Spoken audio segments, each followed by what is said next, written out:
Anybody have any questions straight up front before we start? Oh, I did put a new folder in the classroom. Hold on a second.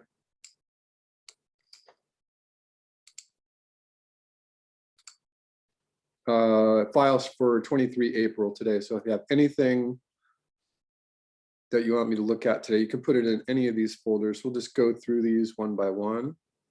I'll start at the top, late and missing work. Go down to the bottom. And Simran is not here at the moment, but we are recording. So I'll go ahead and take a look at this. All right, so just before we play it, remember that what I asked was to strengthen up the art direction. And it looks like they went ahead and viewed some of my notes about the lightning and the line weights, stuff like that. I think that I might have even used the word reverse atmospheric perspective last week. Let's take a look. Yeah, I think that it's okay, just for anyone who's watching it and thinking about this, that once again, I think that it's kind of odd that all 4 pieces of lightning come on at the same frame. And it's not exactly what I would call bad cinema, but it's not the best way to handle this. From just what I can tell, this shot is coming in at around 2 seconds plus 2.5 seconds or something like that.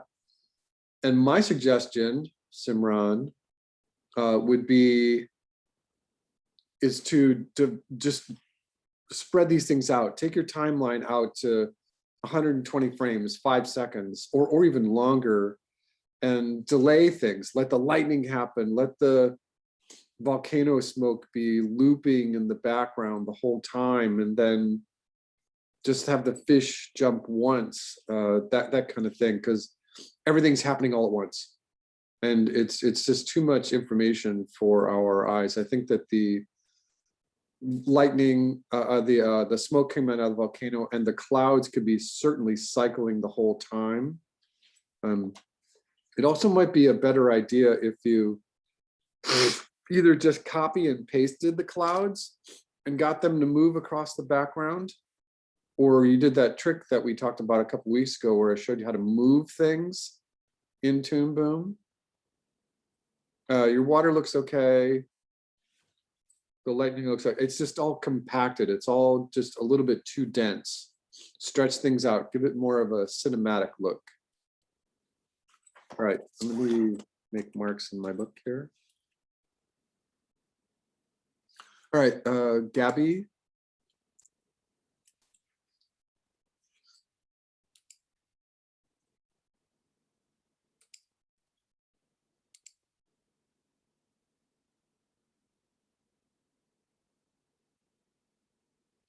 Okay, I think I like what I see here.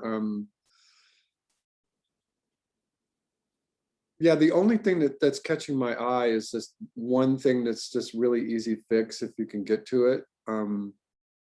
You're coming in just around 3 seconds, somewhere between 72 to 96 frames, something like that.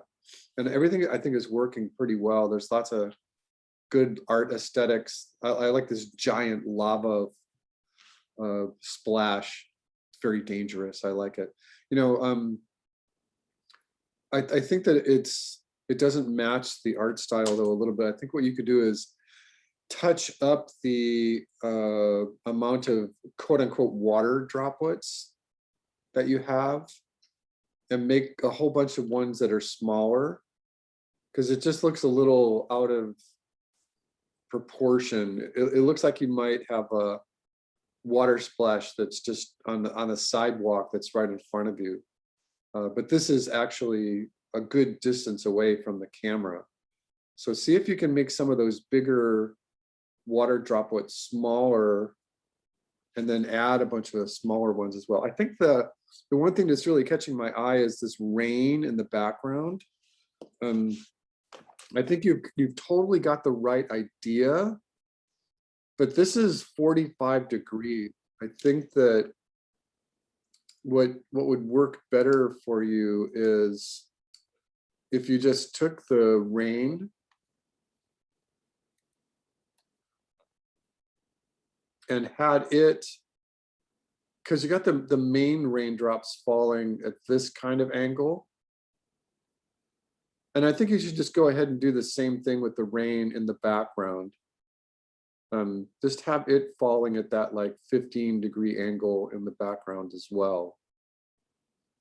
You know, I think you could use either a bit more glow around your lightning, or you could trade out the black card in the background here for a white, black, white card just for the flash.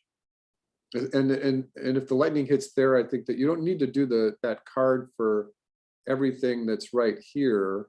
You don't need to do it for the whole thing. You could just do it for like this area right here. If you know what I mean. Everything else is looking really good. All right. Thank you. You're welcome. All right, Simran, we just looked at your piece here. I'll just reiterate it just really quickly. Okay. Most of the changes you asked, except for the cloud. I can't hear you. Speak a little louder. I said I did most of the changes that you asked for, except for the cloud moving towards the left, the background ones. Oh yeah. I didn't sure how to do that on Rough Animator. So yeah. I don't think you can. That's one of the benefits of doing the work here in Toon Boom. Because Rough Animator is just really, really, really simple. I mean, it's wonderful for just getting stuff done. You know, yeah. getting in there and just not worrying about the application. It's kind of like it's like one of those electronic devices that's just really simple, and you don't have to worry about it. You just kind of think about the margins of your own creativity and what you can actually get out of it. Mm. So yeah, I don't think that you can do anything funny. I don't think that there's a pro version or an advanced version or anything like that. No, what I was saying about your piece here is that your lightning comes on all at once. You've got 4 little distinct pieces of lightning, mm-hmm. and they all like crawl on at the same time. And everything's moving all at the same time. My suggestion would be is to, like I said, go down to the timeline and copy and paste everything that's supposed to be cycling, like the smoke from the volcano and the clouds, and then just let all the other things happen on their own piece of time, because the lightning all crawls on at the same time. You know, yeah. Break it up, do one at the 2-second mark and another one at the 5-second mark, and then, because, you know, don't be scared that the timeline could be even 10 seconds long. You know, you could have a timeline that's 240 seconds, but you're just copying and pasting. As long as the little splash is working, which looks like you may want to put some color in there. Okay. Right? It looks like it's still in the pencil form. And you need another splash, even a bigger splash over here, mm-hmm. right, for the fish. Mm-hmm. But don't be afraid to like say, okay, the clouds are working and the smoke is working, and go ahead and copy and paste those down the timeline. But let things happen at their own piece of time. You don't want everything to happen all at once. Actually, my mentor, Ken Cope, had called this isolationism. And I don't think we talked about it. I think it's on the sheet, the animation sheet that I gave you all on day 1. This is a really good example of like everything happening all at once. Mm-hmm. And in cinema, the world of cinema, what they're going to tell you is that if you're a film director and you've got a shot happening, what you want to be doing is looking at everything that's in the camera, background, midground, foreground, whatever the elements are. And your first take is just going to be looking at whatever's moving the fastest. Mhm. If you've got people in the background and people in the midground and people in the foreground, whatever's moving the fastest in the camera, that's what the audience is going to see. So if you have two people talking, Mhm. and then you've got two horses fighting in the background, that's what people are going to see. And that is kind of the essence of comedy.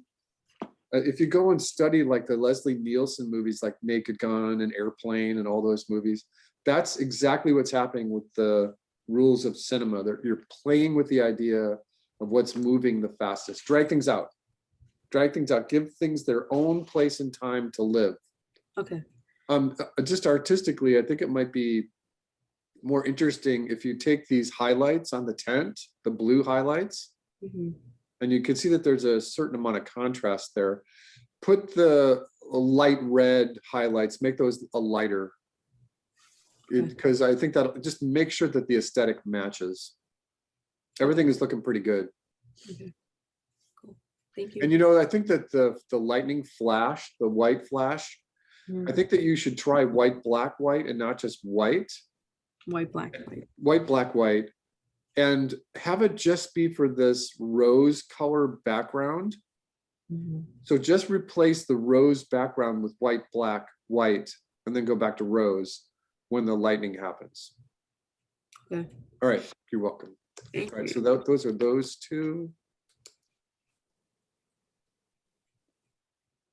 Down here, final tornado.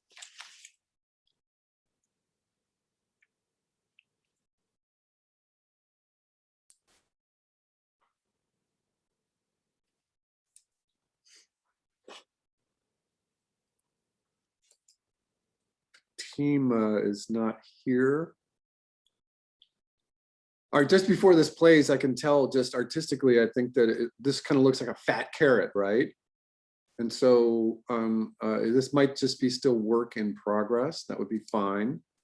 But just before we even start, I think that the art aesthetics, this looks like a fat carrot, and you know, this looks like a squiggly line here. I would prefer you all thinking about whatever the elements are in your shot and make this look like a neighborhood. You know, don't just give me a squiggly line, either make it look like the silhouette of a cityscape or silhouette of houses in the neighborhood and some trees. And if you've got this little stipple brush, remember you're going to get in trouble just if anything is starting to look like digital paintbrush lines. All right, so it looks like you might have some strange thing going on where the core element of the cloud is flashing on and off, and so you've got like blank frames in there but then again, it might be a playback thing for Zoom. I'm not quite sure. It doesn't look like this is quite finished yet. I think that you want to make sure that this tornado in scale is a quarter mile away. It's a half mile. It's a mile away. And so what I would suggest is that you make it. I think it's the timing of it's moving. Okay, it's kind of hard to see. But one thing that you would probably like to address is the first thing that we talked about in setting up the shot for our tornado, and that is the sense of perspective. So I think that once we do this, once we say this is our horizon, this is a vanishing point, and really start looking at what the grid is. And you can see immediately once you draw that I think that your contact point for the tornado should be higher. And in Toon Boom, you can just reposition all frames. And so at least try to get the contact point up to about here. And then remember that there's a sense of perspective in the sky, and that what we were trying to do is establish the circular perspective that's up in the upper atmosphere. And so what this looks like is that I can see that this looks like the top. It looks like we're looking down on the tornado, and I would prefer if you used, you know, perspective here, like we're actually looking down on the bottom and then up at the top. Also, and so the other thing here is the clouds, the bigger clouds that are moving around the top should be following that same sense of perspective as well.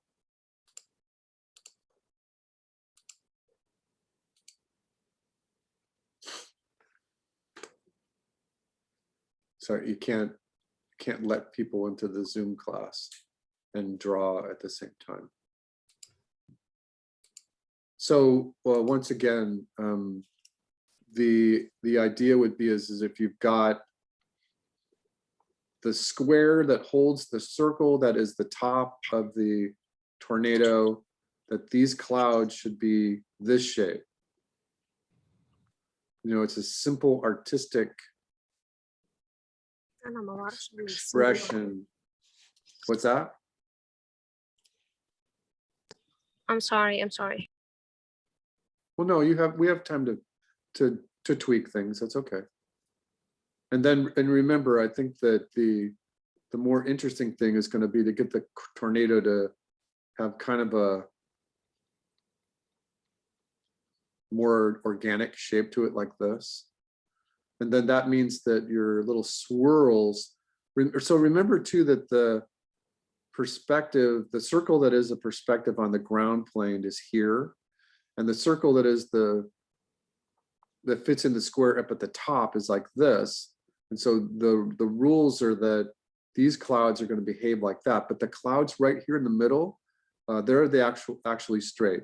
So in an art class, if you ever did that beginning drawing thing where the teacher says, okay, everybody, you know, get a warm up going where you draw perfect circles and then draw the ovals that go all the way down to a perfectly straight line, almost like you were drawing a Pringles can in perspective, although it's kind of a impossibility that you could see the top of the Pringles can being a perfect circle and then the bottom being a straight line. It's an impossible thing, but this is that one study, this is that one warm-up thing where you try to draw perfect circles and then perfect lines. So these circles that are in the middle would really truly be straight lines, and then the circles that go down from that become wider open ovals, and then the circles that go up from it become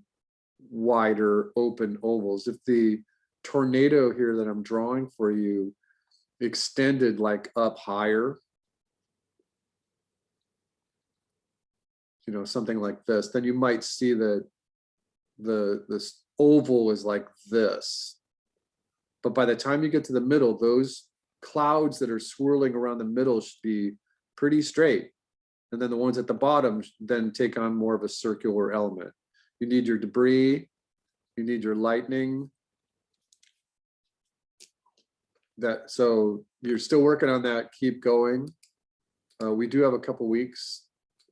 So it's okay. It's not that it's late. It's not that you're past your deadline. You know, I'm making all kinds of allowances for COVID and working asynchronously from home. So I think that just the final comment here, Fatima, is that this, just because of all the little points that I mentioned here, it might be easier for you to just redo this rather than to try to fix it. Okay. Okay, thanks. Thank you. Sure.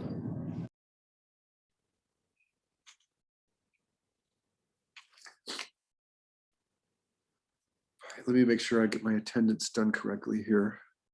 Tima, Fernando's here. Simran? Yeah, I'm here. Yeah, you're here. Sharon, did I see your name? All right, let me just do that. Okay. Once again, everyone, this is week 10, and I don't know if I'm adjusting. I think what I'm trying to do is physically and mentally trying to not adjust to just this Zoom thing, because in a traditional class, what I would be doing is walking around and having the class be behind me, as we would usually be scheduled in like room 707, which is that high-tech gaming lab in the 180 building. And we would just be like critiquing, and the essence of critique is important, that you can see what other people are doing and it gives you ideas for what your own work is like. And then we would break. I would do a 10-minute break and I would do a demo. And then I would say always save the last part of the class for just working in the lab. But because of this working asynchronously, what I would suggest is that, I am recording this, so you could always go back to YouTube and look and see what I've put in there, review it. I noticed that from looking at my channel that on any particular day, or any particular posting, people were watching this up to 35, 38, 40 different times. So that's good. That part of it is good. I have to behave myself because, I'm usually telling stupid jokes or swearing or trying to be some strange 21st century vaudevillian entertainer with a nasally voice from Ohio. And I can't do that because it's being recorded, and the administration might go, Billy, you probably shouldn't be dropping the F-bomb every 4 minutes, that kind of thing. All right, so we already looked at that one. So what I meant to say there is that you all can and should be working in the background. As soon as I get to your clip, whatever we're looking at, you can certainly turn your attention to me. I can't see you. I saw a couple of people had their camera on. Matt has his camera on. Charlie has their camera on. Devon has his camera on. So just to make the best out of it, right? All right, Matt. So it looks like you just upload. No, is this new for us, Matt? No, we talked about this one, right? Hello? Matt, yeah. Yeah. We talked about that one, right? This was uploaded on the 9th. That was a while ago.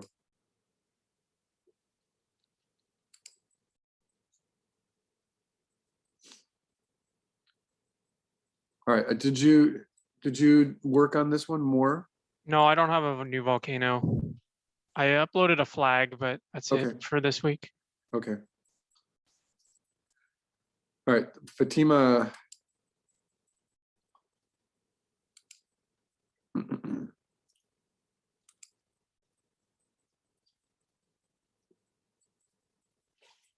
All right, you're still working on this one, right? No, I'm done, but can you give me your feedback to edit some stuff, or because I don't know? I'm sorry, I couldn't hear hardly any of your words. I have I have some suggestions for you. Okay, go ahead. Okay, let me get my Zoom to wake up. Zoom, hello, wake up. Hello, Zoom. Zoom. Zoom. Oh my God. This is so obnoxious, everybody. There we go. All right, so I think my suggestions are the following. I think the lightning is okay. I think that you could strengthen up, like we talked about last week, some of the component parts, make some of the lines thicker, and then let the little roots be thinner. So give me some thicker parts right there. I don't mind this little strange aesthetic that you've got going here, but I think that you need to follow through with it.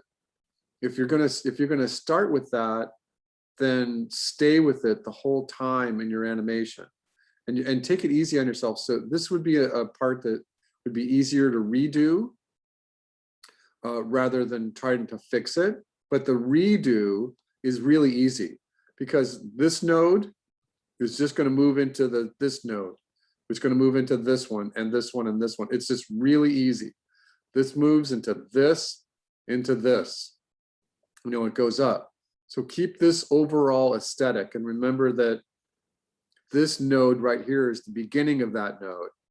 And just like we had talked about when we were doing smoke, you know, just do it with 8 frames. So this node right here is drawing 1. This is drawing 1. This is drawing number 1. And just have the smoke move slowly. And then, so if from my demos of smoke, pick 8 separate drawings. And so divide up this exterior node for the left side of the arc into 8 separate parts. 1, 2, 3, 4, 5, 6, 7, and 8. And the same thing going up. If it's going to go to this node right here, 1, 2, 3, 4, 5, 6, 7, 8. And so when you're doing your drawings, those outside nodes in Toon Boom are going to look like this, right? They're just going to keep moving up, and it should be really easy. So this, just fix this part. This looks like a giant orange Hershey's Kiss. So my suggestion would be is to limit this lava to more of a natural, organic kind of flow. And it also kind of happens that you've got a piece of debris here that starts to look like an eye. So I would not do that. My suggestion would be is bring the lava flow to look like this, and then just have little clumps of floating crust.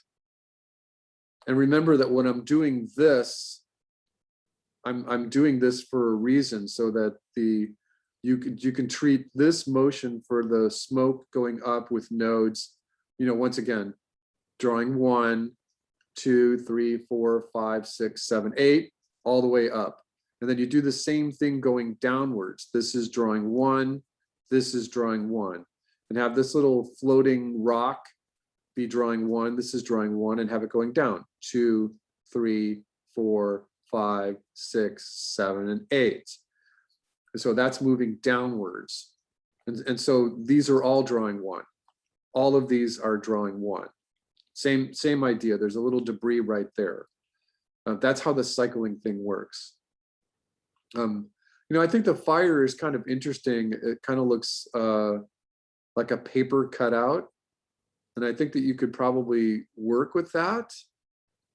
If you're thinking paper, it might be really fun to translate that aesthetic to the lightning and even to this cloud that should be moving one way or the other, and to the smoke. And so think paper, right? Think paper. That's my suggestion, is to think paper. Matt, could you write that down for me in the annals of art critique? I want you to think paper. Think paper, sure, Think sure. paper. Actually, I have my notebook. I'm going to write that down. Think paper. I know a couple of my art buddies who will think that's pretty funny.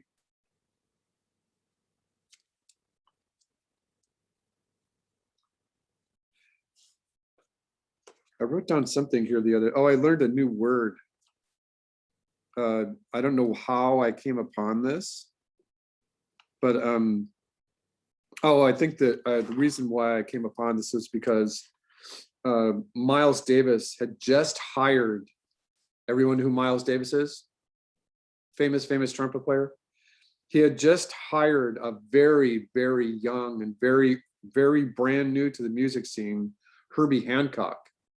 And if you know anything about music, those two names are extremely famous. And so this was Herbie Hancock's first time playing for anyone.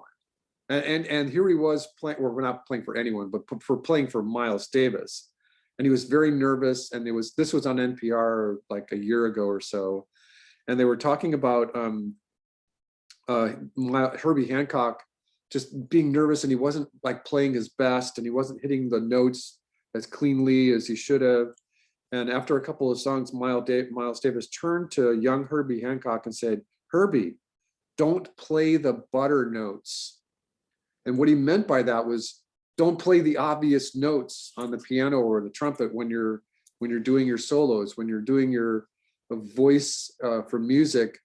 Don't hit those notes that are really obvious. Don't hit the fifth or the third or the seventh, if anyone knows about music.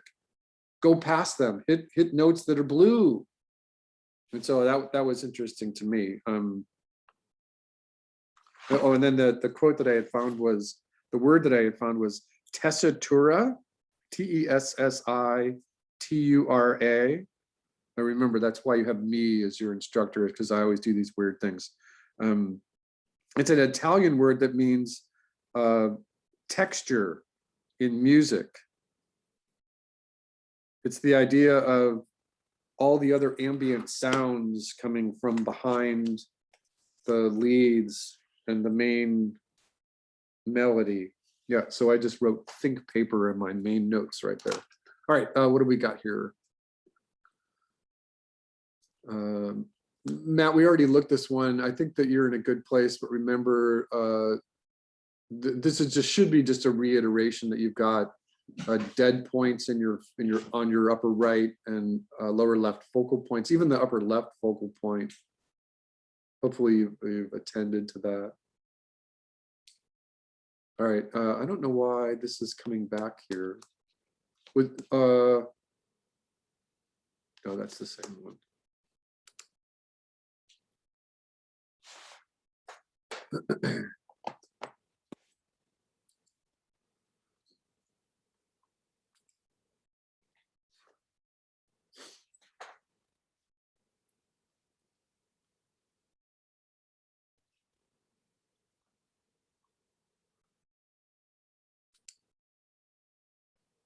All right, Fatima, are you game or animation? Visual effects. Animation. So my suggestion here, and you could probably guess what it's going to be, is to treat this more three-dimensionally. Use a sense of perspective. We, in the world of art, use a lot of different things for our own inspiration. And I think that I can see what you're doing here, but I think that I would like Zoom to wake up for the first thing here. Come on, Zoom. Hello, Zoom.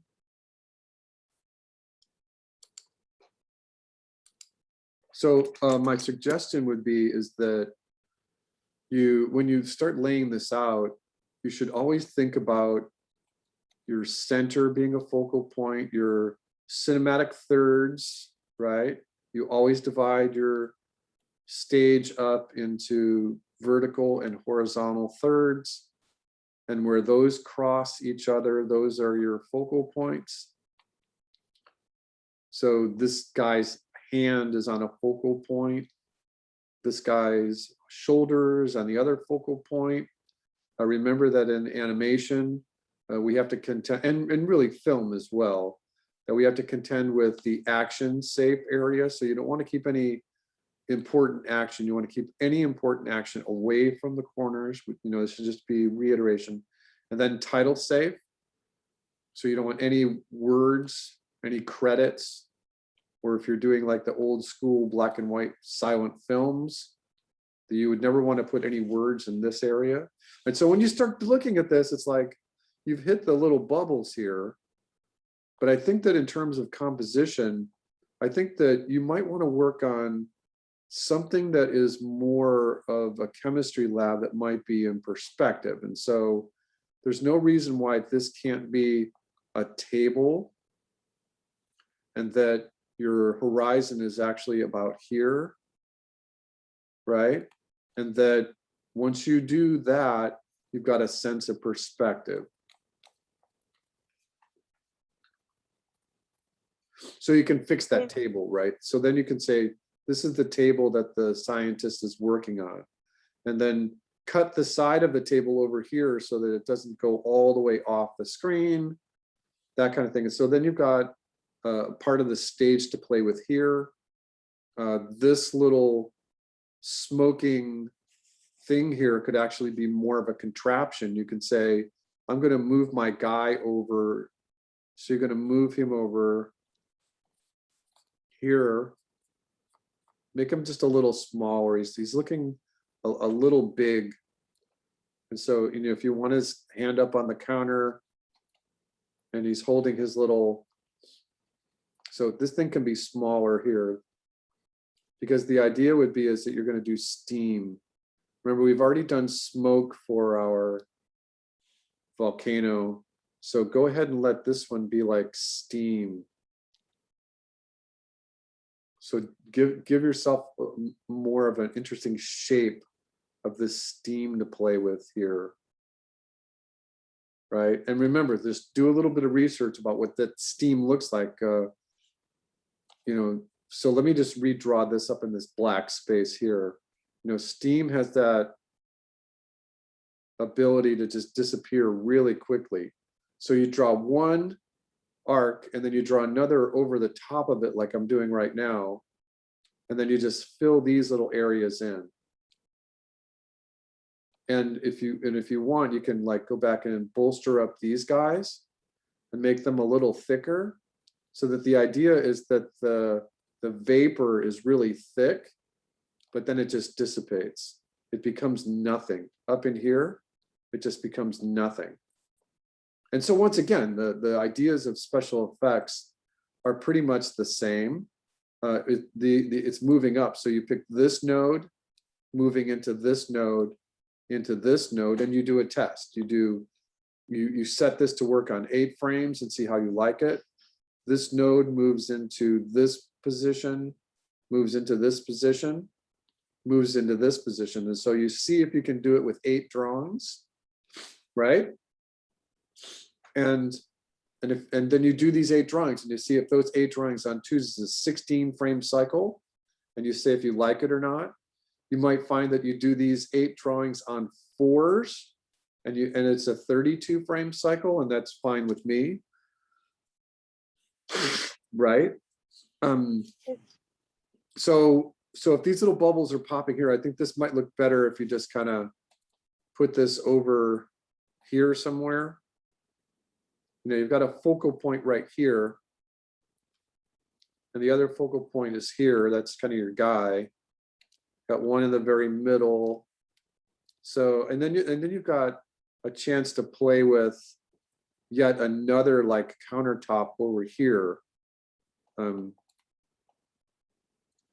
then there's stuff in the background too. So you could move these 2 little chemistry pieces over here, but you know, use a sense of perspective.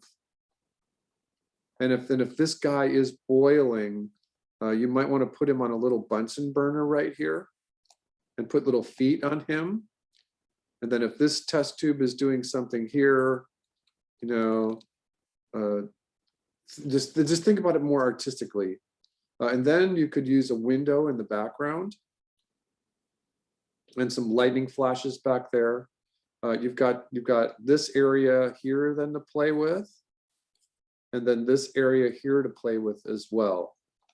And then really you've got this like super foreground element here. You've got like a whole bunch of other places where you can put in more cycling effects. For me, for you, what would be interesting is when you set this little steam here and you get this working and you like it, and you've decided that you're doing 8 drawings on 32 frames.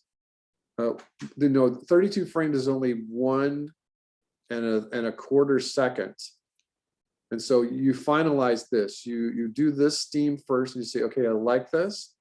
And then in your timeline in Toon Boom, you copy and paste the steam 3 or 4 times down the timeline.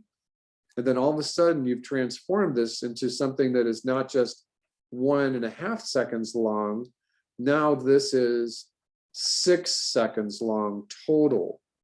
You know, and that works. That's a better amount of time to play with. And so what I mean by that is if you do this little Bunsen burner, the fire that is underneath it could be working on, let's just say 8 drawings on 2s, and then you cycle it 8 different times down the timeline because you don't really need to do anything other than that. But then for these little bubbles that come out of it, it might be more interesting if they only appear in this cycle here. So they're bubbling down here, right? Bubble, bubble, bubble all the way. And then only during this copy of the cycles for the fire under the Bunsen burner is when these guys come up and pop. That would be something of my suggestion. So think about it numerically, and then think about what you're going to do in these other spaces. Okay, thank you. Okay, you're welcome. All right, so this is Charlie. So Yeah. this is the new one here, right? Yeah, the last one. Okay. All right, so this is a good drawing. I have a couple of suggestions for you. Come on, Toon Boom, or Zoom, that's the problem. I'm thinking Toon Boom. Toon Boom, wake up. Zoom, wake up.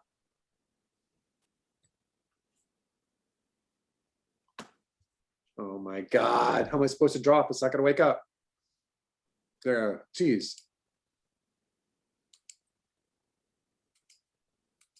All right, so once again, I think this is a pretty good drawing. What you've got here though is isometric. I'm pretty sure you can make it bigger. Oh yeah. Well, like, it's okay. It's okay. But the thing that I see here is that you've got, and what I mean by isometric perspective is that there's no vanishing points. Yeah, I did that on purpose. So I mean, that is okay. I don't mind that. You can play with isometric perspective. There's all kinds. There's like 12 different categories of perspective. And there's like 8 categories of perspective that are just for the use in games. If anyone is interested, you could just do a little research, you know, drawing, art, perspective in a visual image search in Google, and just do the game perspective thing. It's actually really interesting.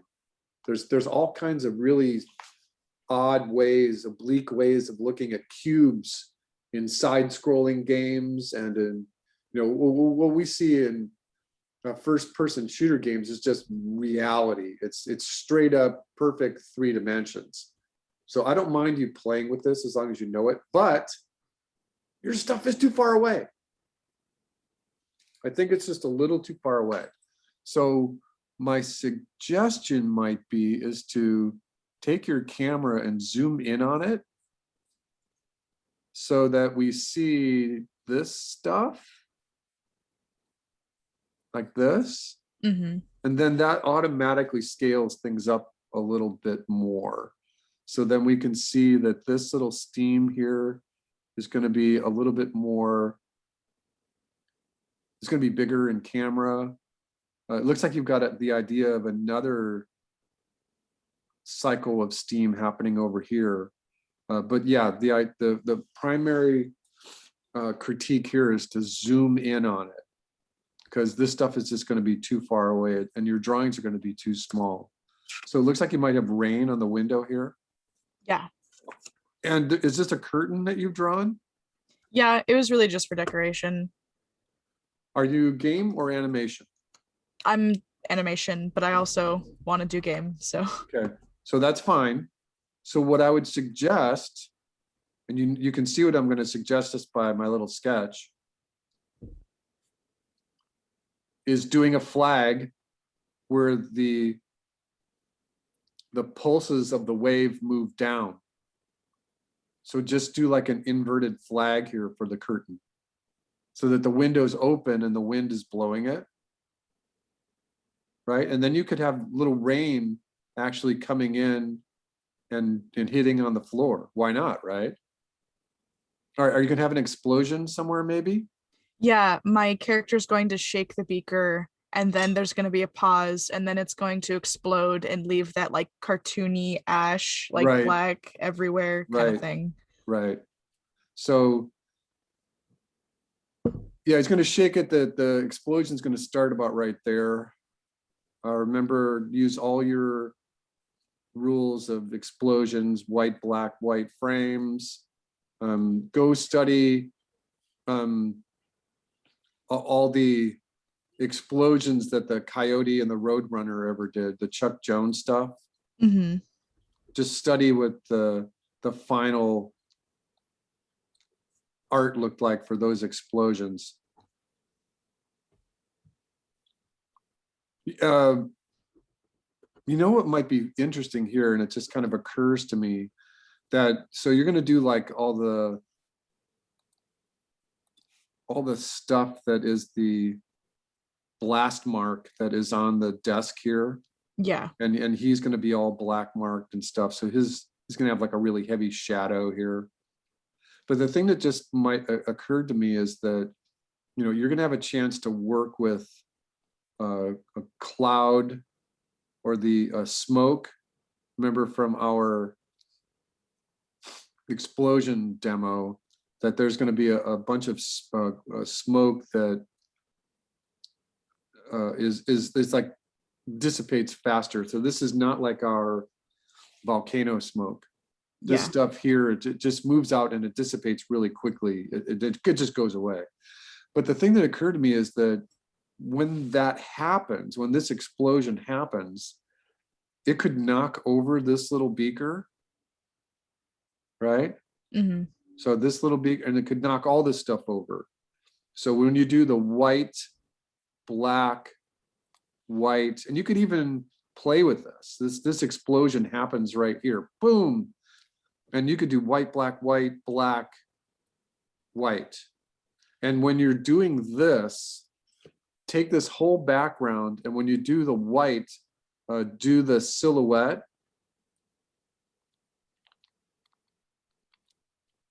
And we can work on this as long as you give me some art to critique. So you do a white silhouette, and then you do a black silhouette, and then you repeat those before you come back to your final. So this is your new background down here. So then this is okay. This is about the limit of the pulse, by the way. If you're doing an explosion on ones, you have 1, 2, 3, 4, 5 frames total. And that is just about the limit of a speedy and fast explosion. But then what might be fun is that, yeah, you replace this new background with all the stuff that's blown over. So this stuff is gone, right? And the window's broken, right? And then you could just, and we'll talk about glass today, and you could do a couple of shards of glass that fall, that kind of thing. So yeah, zoom in on it first. And remember too, that what you've got here is a 1-point vertical isometric perspective. That's what this is called. Yeah. 1-point vertical isometric perspective. So yeah, those are my suggestions for you. Okay. All right.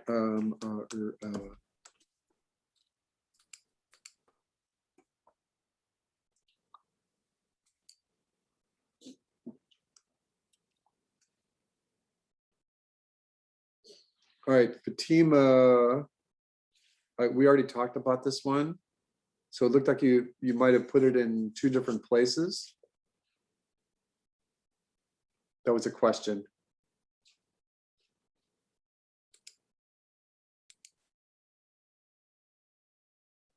Fatima. Yes. It looks like you posted this volcano in Twice? Hello? Is this a different one? Yes, I hear you. No, it's the same.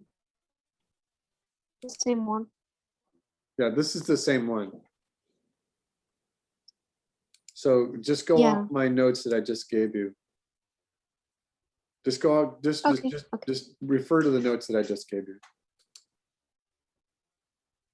Okay, thank you. Okay. Extra credit, flag. All right, let me make sure that I make this mark in here.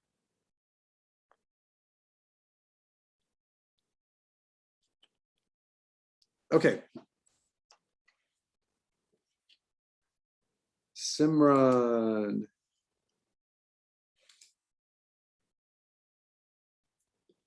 Oh, loop it. All right, so Simran, you were here for the flag demo, yes? Yeah, it was. But I don't know if you were sleeping or resting or anything. I know I didn't follow exactly the You tutorial. did not. And I think that you broke one of the cardinal rules of, come on, Zoom, wake up. Of flag cycling animation. And that's that you locked down The lines, yeah. the corners.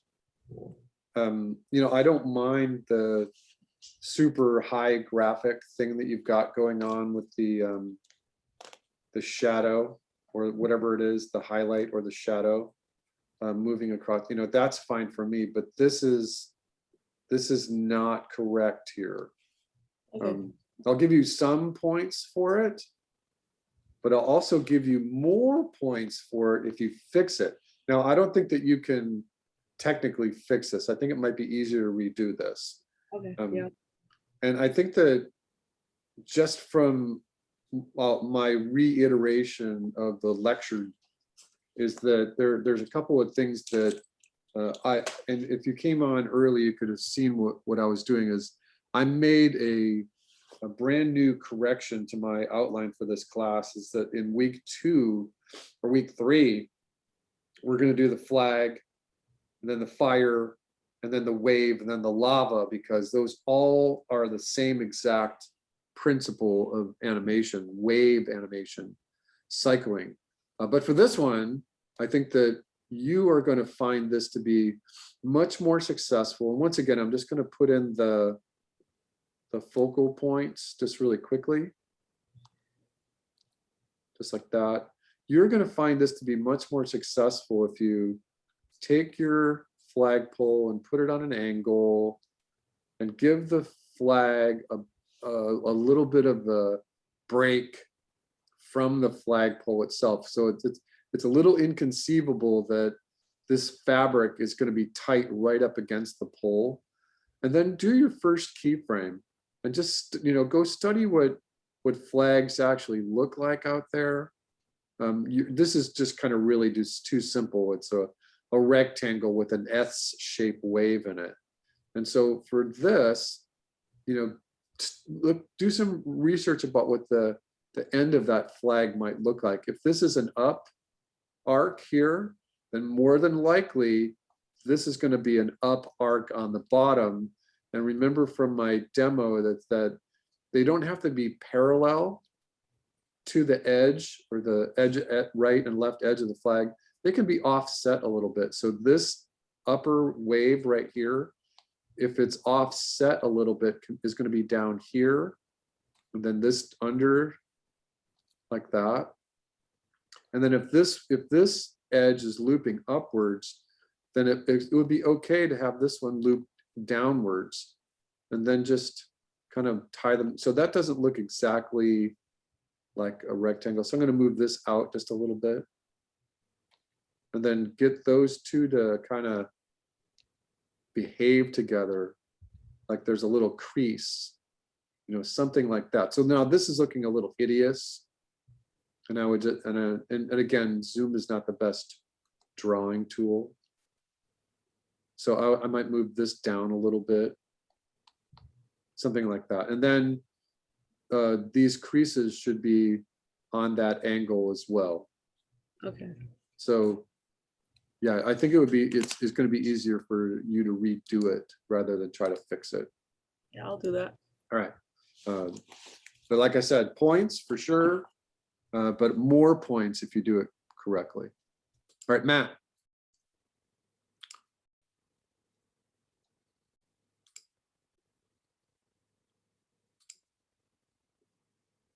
Oh yeah, this is really nice, Matt.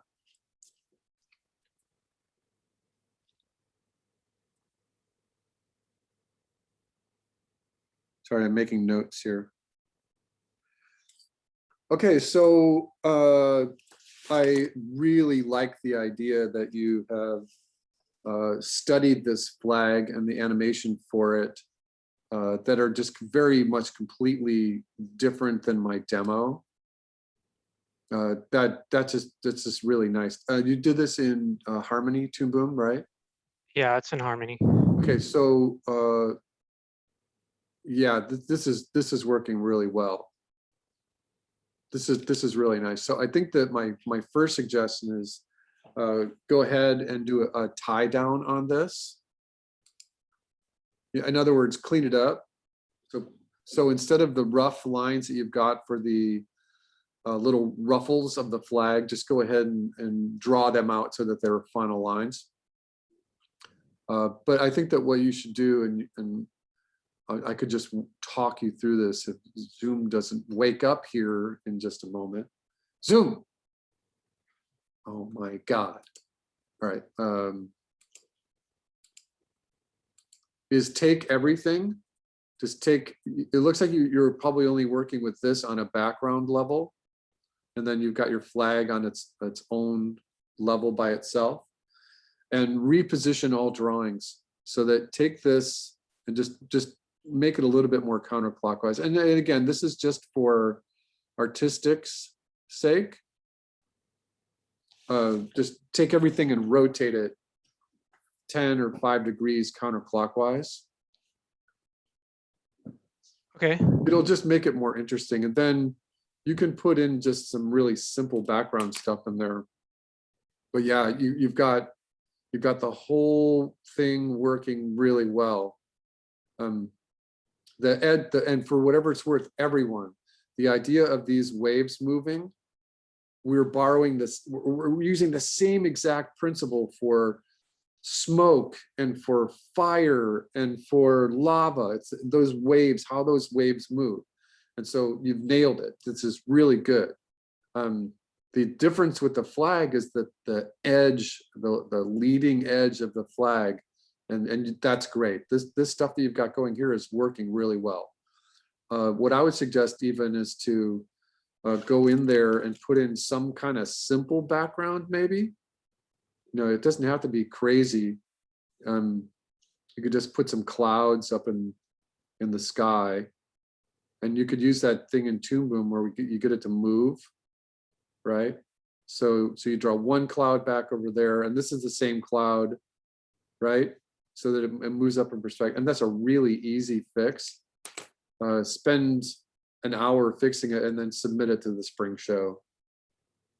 It's really good. Thank you, Matt. All right, thanks. Yeah, that's really good. Shane.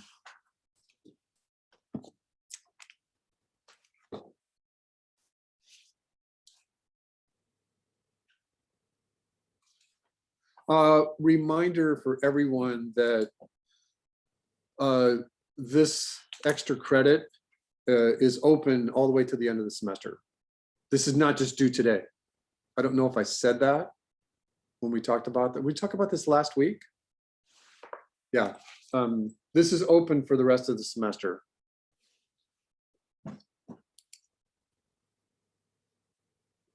Okay, so this is Shane, and Shane is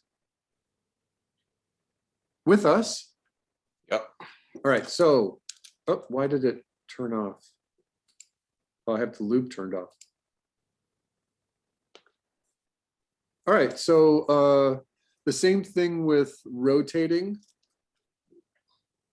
the same critique about rotating this thing to the counterclockwise. Come on, zoom. Zoom. Oh my God. All right, so yeah, so rotate this just a little bit. So in Toon Boom, it's reposition all drawings. But before you do that, fix this edge. It's locked in that little area there just a little too much. And the best way to fix this, because I think this one is working great. You know, that one's working great. But the technical way to think about this is, how is this very corner of the flag moving? Is it moving on a simple oval, so that for all of those 8 drawings, you can just track it, drawing 1, 2, 3, 4, 5, 6, 7, 8? Or is it a crescent shape like this? So it's moving 1, 2, 3, 4, 5, 6, 7, 8, all the way around it, right? That's the corner of a piece of fabric, and it cannot disappear. Or does it move in a circle 8? Or does it move in a crescent circle 8 like this? You know what I mean? This is the best arc to use for the corner of the flag. And this is an easy fix right here. So, and I would pick this one. This one always works best. And so just kind of fix this corner of the flag. And when you get this thing working, make sure you draw the break, the edge that is away from the flagpole itself. Right. Yeah, it looks good. Looks Okay. good. Thank you. Okay, you're welcome. And once again, just a reiteration, that's open until the end of the semester, but not after the semester. That would be a little hard for Mr. Billy.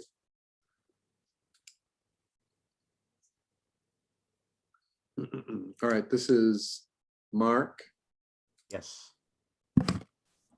All right, so what else do you plan on doing with this? I imagine this is a sketch for your final. Yeah. So the idea here is that you suggested starting with the drawing last week, and so I got that done. And my plan is to have the that little purple cloud that's going to be animated. This one here, or no, this the big one? The purple cloud, that's a chain. I guess I didn't draw it. This is a painting? No. That's the cloud. That's the cloud. This thing? Yeah. Okay, good. Continue, please. And the objects are gonna float into the pot one by Okay. one and cause effects Okay. of various sorts. And okay, continue. Yeah, and you had a list from last week that I don't remember off the top of my head, but yeah, I was thinking I haven't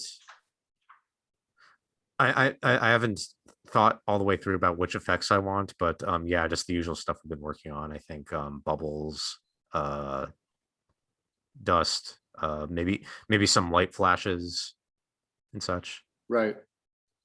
All right, so stay true to your vanishing point here. Uh-huh. Right, and this is just an early sketch, so that's fine. So you know, get that tightened up, and then stay true to the vanishing point, so that if you are drawing, and what happens here is that this cauldron is on the lower left focal point. So, you know, draw out the square that is the perfect square that holds the perfect circle that is because this is the most important. I don't care about the sides of the cauldron, but what's more important is the view of the cauldron itself. All right. All right, so if this is, it's going to look something like this. I'm sorry that this is really scratchy looking. Okay. And then the cauldron is going to go off the screen. So have the lip, and then it's going to go off the screen, that kind of thing. Uh-huh. And so one thing that you can do is you can play with this. You can force the perspective to say, this, I'm looking down on this too much. And so when you go in there, just give it kind of a look like this. And you're just kind of forcing it. And so that green that I drew, it was too wide open. But now this blue line looks better, and you're kind of just cheating it, just the perspective just a little bit. Okay. Because the idea is not really, come on, zoom. Oh, I think I lost my pencil. The idea is not the stuff inside it, it's what happens up here in the upper left focal point. Now I like this. I think that what is going to work best for you is if you play with this cloud aesthetically just a little more. Mm-hmm. And you have a couple of things happening, which might be really interesting. And we haven't talked about this. This might help everyone. And I haven't seen this motif before. So you can certainly just, if you're interested, you can borrow this. So what I'm doing right now is I'm just kind of thinking about this magic smoke thing, this magic smoke thought bubble, whatever you want to call it. And then you've got these things inside it. So my suggestion would be as a couple of things. If these things could be floating around in here, right? Yeah. Are you game or animation? Game. You're game. So I think that you can handle the rotation of these little objects just as easily as copying and pasting them into new positions. And we're going to talk a little bit more about this today, and this is just a reminder technically, that as long as you are copying and pasting elements on the timeline in Toon Boom, that these do not become symbols. And so you can play around with them. You can make them change their shape or something like that, but have them all moving around. Some can move clockwise, some can move counterclockwise, and that might be really fun. And then I don't know if you need to animate your character here, that she is going to pick one of these things to go into the cauldron. Is that my correct assumption? Yeah. I sort of saw this in my head as like one of those 90s point and clicks where sure, the background absolutely. is Yeah, a absolutely. bit. I don't want to focus on character animation in this visual effects class. Right. So her hand could just move down a little bit, right, and back up. So you could just do like a copy and paste, a repositioning for her hand, that when this, whatever the thing that's going to go into the cauldron, her hand just goes down and up again. That's all you need, right? Okay. But these things can be moving randomly. So and this is not taking all of my, so these could be counterclockwise, clockwise. They could just be moving around. They could also, and it might be easier for you to do this, is that for any particular object, like the eyeball here, it might be easier for you to just have them cycling on a little arc like this. So in your arc layer, you draw the eyeball, and then you just have, however many drawings, 12 drawings, and you have the center for the eyeball, and it's just kind of moving around its own little area on its own little arc. So the eyeball would just be going right like this, just like that. And then each one of these can move either clockwise or counterclockwise. That would be fine, because then it would just be easier for her to touch one, and then in your timeline, once you activate that object that's going to go into the cauldron, it just disappears from this cycle. So if this is a 12 frame cycle here, in Toon Boom, it's just going to be cycling. So each one of these lines right here is 12 frames. 12 frames, 12 frames, 12 frames. And then the little witch picks it right here, and then it goes into the cauldron, and there's a splash. and you can do a variation of the splash based on whatever the thing is here, right? So just do different splashes and see how you like it. If you do the same splash, it might be okay, it might be fine, but the thing that would matter is the magic that comes out of here. So my suggestion would be is to keep it in the same graphic element as the eyeball. So in other words, you do like a little mini explosion. You do the white, black, white concept of the explosion, and so you're not going to like destroy the room when you do this. You just kind of do a flash of light that comes out of the cauldron. Let's say that the eyeball went right there, and so you just do like this metaphysical flash of light kind of deal right here, right? So Yeah. it's like it's a photon explosion. It's not like a physical demolition explosion. It's just light, right? Yeah. And I think that you have to decide whether artistically, whether again the water splash is the same and this energy explosion here is the same. I think that would be fine. But the thing that would make this piece really nice is that when the eyeball goes in here, have the eyeball get really big, and then it does something weird, like you can make a note that the eyeball becomes smoke. So it expands, and then it just becomes eyeball smoke. Does that make sense?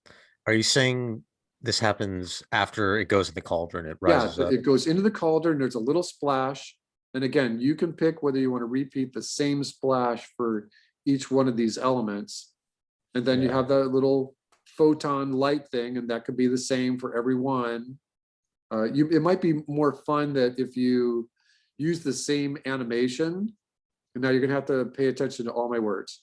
You use the same animation in the timeline from Toon Boom, and you copy the elements from the stage into a new part of the timeline, and you paint them differently, so that if the eyeball is white, right, Yeah. that the explosion or the flash of light is going to be white. If this is a root. tree, So it's a root. if this root goes in there, then the flash of light would be green. Uh-huh. And I don't know what this is. This is like a chemistry thing. I don't know. Yeah. What is this? No. Magic just- substance. You could just paint the same animation, different colors. But then when you get up here, the eyeball turns into like eyeball smoke. It does its right? own unique thing. Yeah. Yeah, it does its own unique thing. And then like if this little paper scroll goes in there, it has the water splash, it has a flash of light, and then it becomes like a giant scroll, right? It becomes a giant scroll. But then instead of doing smoke here, it dissipates into little mini scrolls. So instead of smoke, it becomes little mini scrolls of paper. Yeah. And then so you could do something different for each one of these things, and be as creative as you want. Okay. All right, so I think that oh shoot, I forgot to say this. I got ahead of myself. So remember when I was drawing this? Yeah. Sorry, I forgot. I got so excited about my idea. And remember, it's your idea. Yes. I'm just thinking of this, and it's not like you cannot have this because it's Billy's idea. Screw Billy. Okay, so what might be really fun is that this little magical thing is moving. And so consider this to be like smoke, but this part, it moves counterclockwise. And it might be really fun if you pick if you study this and pick like an 8-frame cycle where, try it, where every one of these nodes, like this node right here is moving into this position. This position is moving in here, over here. So this is drawing 1, right? And both of these two things are drawing 1. And they move into this position right here. Both of these two arcs are drawing 1. And so you divide it up equally. So each one of these positions is about the equal number of spaces. This one's a little faster right here. And so you have each one of these moving counterclockwise for 8 drawings. So your smoke is moving circular, right? Yeah. And so, so try it. It's easy. It would be fun. Make sure that it doesn't get too small. The danger in animation is if you're going to do something like this, give yourself your arc of motion so that the smoke thing doesn't move, that doesn't become smaller or anything. And do this for 8 drawings, so 8D. But then this stuff here is going to be on 1s and 2s and stuff like that. And so this 8 drawings might get translated on 4s to a 32-frame cycle, and then look at it and study it and evaluate it, because it might be good on 16-frame on a 64-frame cycle. So, and remember that in animation, one of the things that you can do is just kind of imagine what that thing might sound like, right? If it had a sound effect, right? I think If it did, it doesn't have to. yeah. Right. So study this. 8 drawings on 4s would be 32. 8 drawings on 8s would be 64. And then what might be really fun is to draw let me see if I can do this cleverly enough. Draw another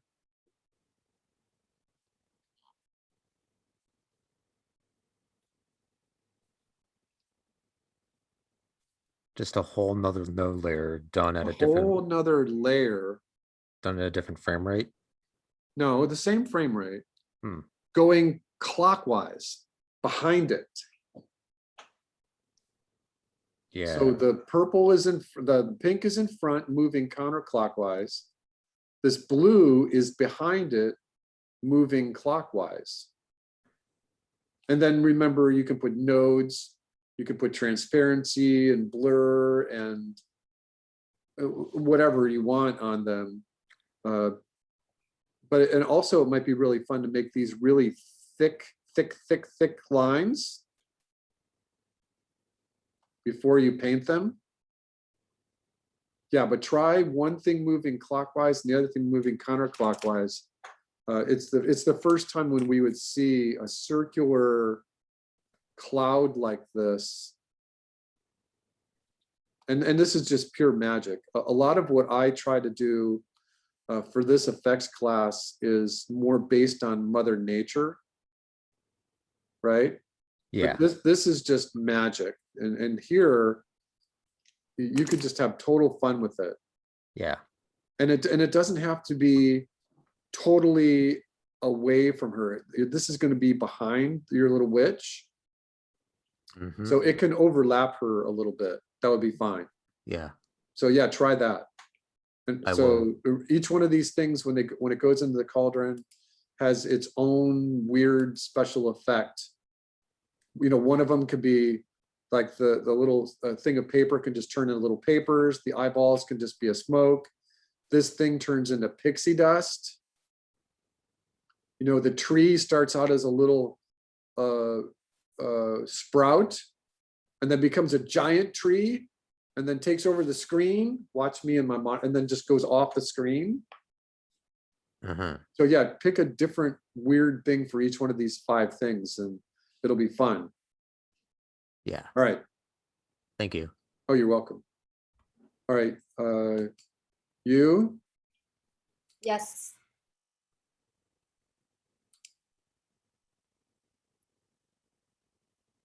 Oh, sorry.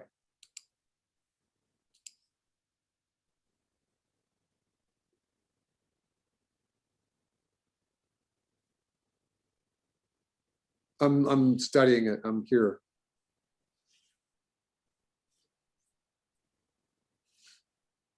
I think it's looking pretty good here. I would just have a couple of small suggestions. And that is that if you squint at it, do you all know the art school squint test? Have you ever heard that?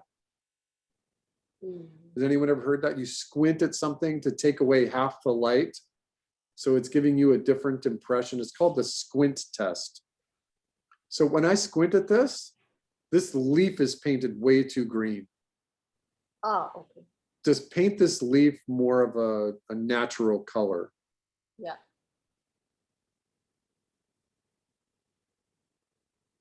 I think everything is looking really good. The only other thing would be just a preference, and that would be all of the projectiles coming out of your volcano are black with a little trailing yellow. And you might want to just try to paint those just a little bit of different color. Yeah. That's all. It's looking pretty good. Thank you, you. Yeah, sent here. Looking very good. Okay, let me refresh the screen.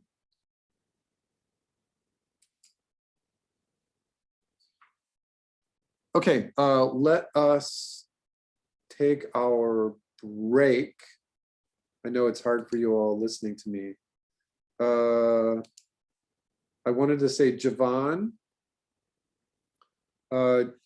remember that you handed in a couple of things last week, but I was looking at my notes. You still owe me a tornado. Just keep that in mind. All right, take a break. Take a solid 25 minutes this morning. 25-minute break. Go eat your breakfast. We will be back here just 5 minutes before 11.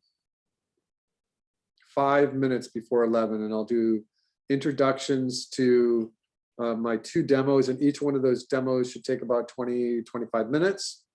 And again, my demos are going to be an orb and then breaking glass. Take a break. Take a break. I'll come back about 5 minutes to 11.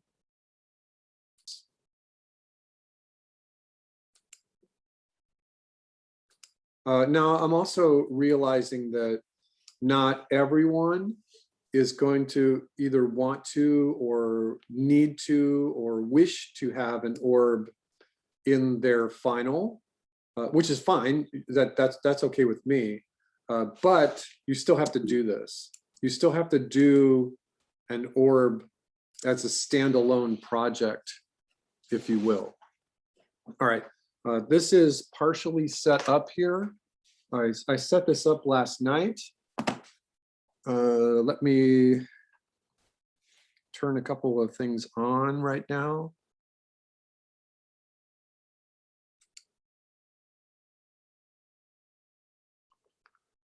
All right, so right now I just have the orb right in the middle of my screen. It's not in the actual dead center of the screen, but that's okay. It's close enough. On the orb, I have a blur and a glow. Also on the orb, I have painted the blue with a radial gradient. So I'm still in select. So in the orb layer, you can see in the node view that I have orb linked into a blur and a glow, but the orb itself is painted with this color here, and I'm using a radial gradient. And I have the gradient set at alpha and blue. And so I can change this. I can just click right here and add a new color if I want, and then obviously it changes it. I also, on top of this orb, put another circle because I wanted to have a strange little effect to it. So when you see the blur and the glue and the glow in the render view, you can see that little circle that I drew there goes away. You don't really see it. So I'm still tampering with this a little bit. And remember that within the, I kind of screwed this up last night because it was tired. It was like 1 o'clock in the morning, that I screwed up the details on the radial gradient. I'm going to try to fix it right now. I did not want, yeah, I wanted it to be square like this.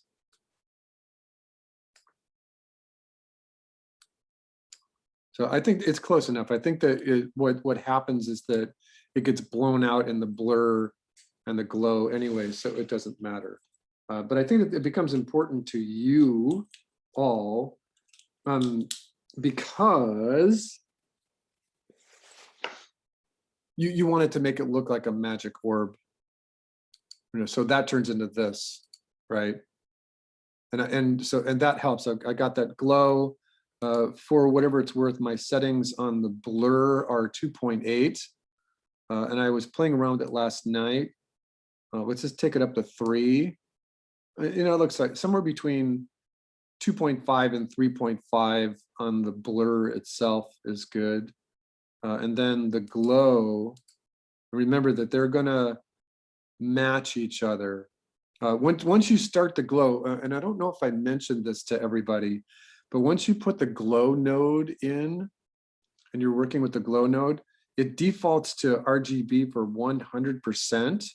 So I had painted that thing blue. So over here in my color selection, multi-wheel color selection, you can see my RGB values were pushing towards blue. It looks blue, but in the render mode, it changed it to 100%. So in the blue, I'm going to take this up even more because I just wanted my orb to be more blue. And I'm just clicking and dragging here. And I'm watching for my screen to refresh. So something like that. And then my intensity was 2.9. So I had taken the intensity up to like 4 and I didn't like it. You know, it just blowed out. And I just don't like it. I think, and I'm going to take it all the way back down to 1. So, you know, something in there starts to read more like a glow. Also, you can kind of see that little ring I put in there. So I'll turn it off. So that's quite a bit difference between the way you see it on the stage and the way the orb is actually rendered. But I like it. So that's what I was doing. I was also just kind of thinking about whether I wanted it to be a perfect circle or not, whether I wanted to be more sprite oriented or like a ball of lightning or a ball of energy, not quite so spherical, if you will. So that's the first thing I did was put my orb in there. All right, then the first thing I did was I was working on sprites. And so please play along with me just for the effect of it. I can see here that on my first sprite layer, I made a mistake. What I was doing was drawing with, there we go. I was drawing with my brush, and my brush settings at that point were set for charcoal. And you can play around with any of these different brushes. I wanted something that would give me a line, but would have kind of a density to it, a different look. I think I tried this stippling brush. And as soon as I did that, I kind of reminded myself that I saw someone during our Pixie Dust week that was using the stars. There's a star node down here.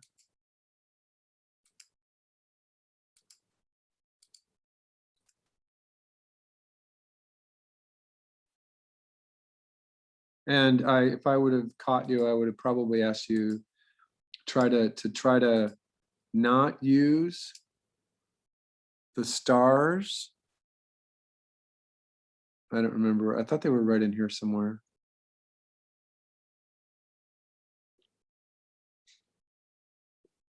Like there's a bubble vortex right there. All right, so coming back. All right, so on my timeline, the first thing I did was I drew 3 different sprites.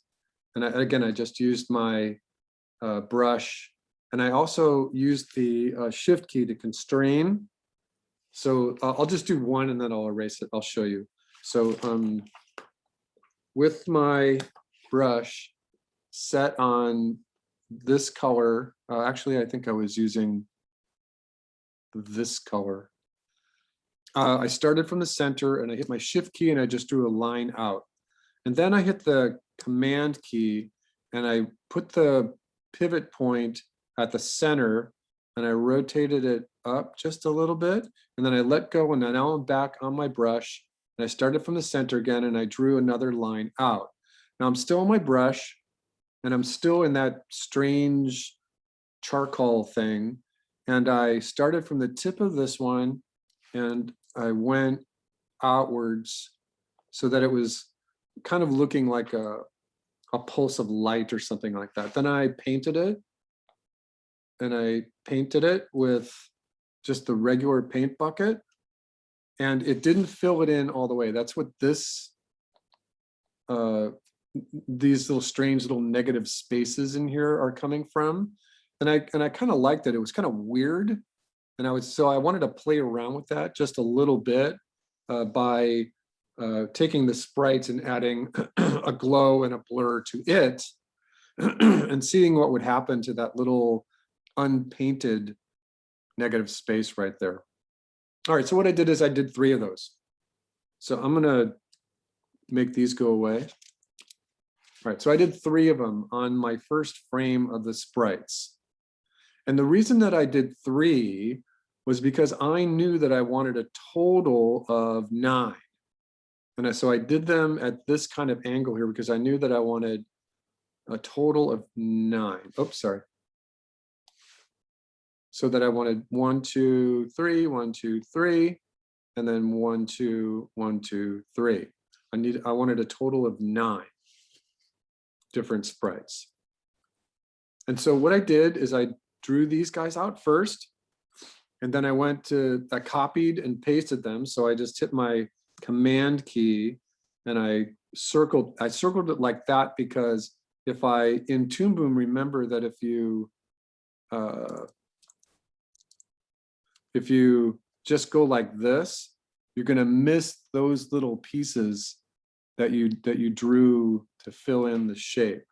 So the correct way to do this is to just circle all of it so you get all of the details. I copied it and I pasted it into the next frame. So when I pasted it into the next frame, it was in Toon Boom, they don't paste exactly into the middle. So let me just do this on this one and I'll show you. So I'm going to copy and then I'm going to go to the next frame and I pasted it, but it pastes it off center just a little bit. So the first thing that you have to do is take the pivot point and move it down to the center. And then what I did is and I had selected all of it. And after the pivot point was at the center, I rotated it so I'm going to do this so that I could see that was the second third. And then I did it one more time. And so that's how I got the total of 9 sprites on each particular frame. Now this is kind of odd. Oh, no, I'm sorry. This one was just my timing demo.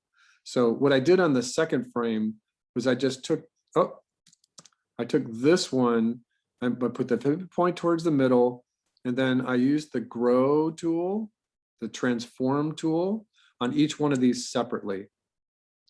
And so I wanted them to be different. So I was paying attention that the first one was even. And then when I pasted it, the second one, these two were down and this one was out. Then the fourth one was copy and pasted just exactly in the same place. And a third one, and the fourth one was just different. So I made sure that they were all different. And I tested that just from start frame to frame 4. And I didn't like it.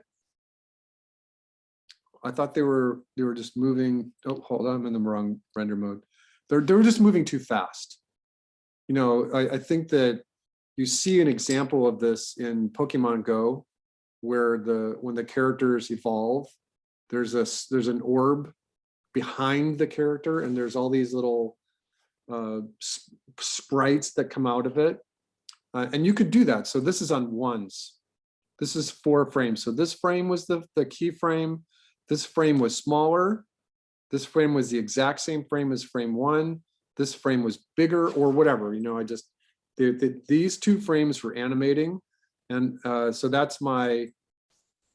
I looked at that test, and I didn't quite like that test, so I did another version, and this was basically the same thing, where I took just 3 sprites, and I pasted and copy and pasted and did the same thing. This keyframe is the same as this one. It just doesn't change very much, but the other 2 are just different. And this one was cycling on 2, so this is 8 frames. And so this is twice as slow. And you can see here that in this version, I did not select everything carefully enough. So I don't have the paint fill on this one, and I don't have the little curved lines that I used to fill in the ends. And the timing was okay. So this is 4 drawings on 2s for a total of 8 drawings. And again, I was just testing my timing. All right, so this one then is the same technique with 4 drawings on 4s. So this one it goes all the way out to 16 frames. So I did the same exact thing. I'm just testing this. I started with the 3 because I know I'm going to end up with 9. And then I copy and pasted. I made these just a little different, not quite so different. This is exactly like frame 1. And then this one is just a little different. And so that's more interesting to me. So this is 4 drawings on 4s. This is 4 drawings on 2s. And then this is 4 drawings on 1s. And so speed, right? Fast, medium, and slow. And then this one is 4 drawings on 8s. And so this one, it's the same exact technique, but now it goes out to frame 40, which means that they're on 8s. And so this one, oops, hold on. I did a couple of different things. And so I wanted to start our main demo on this one. So I took the first drawing, and I think I copied it from my first experiment with sprites on number 1, and I drew just the same thing that I did, and I'll reiterate it. I'll just do the same reiteration, and I'll delete it. I started from the center of the orb, and I drew a straight line out like this, and then I hit my command key and I selected it. I put the pivot point at the very end. I rotated it up, then I let go, and then I hit the shift key to constrain proportion. Then I drew out, and then I took the smaller one and I made a little arc like this. And then I hit my paint bucket tool and I painted it. Hit my paint bucket tool and I painted it. And now I've got like that weird little circle in there because I actually touched it. So I did that 3 times. And what I did is I took this guy and I put the pivot point for all of those pieces, and I rotated it just about that far down, something like that. And I did that 3 times just for these 3. Then I did it again, copy and pasted those and rotated all 3 of those parts into this position. Then I copy and pasted it and I rotated them into this position. Does that make sense to everybody? So that was my first drawing.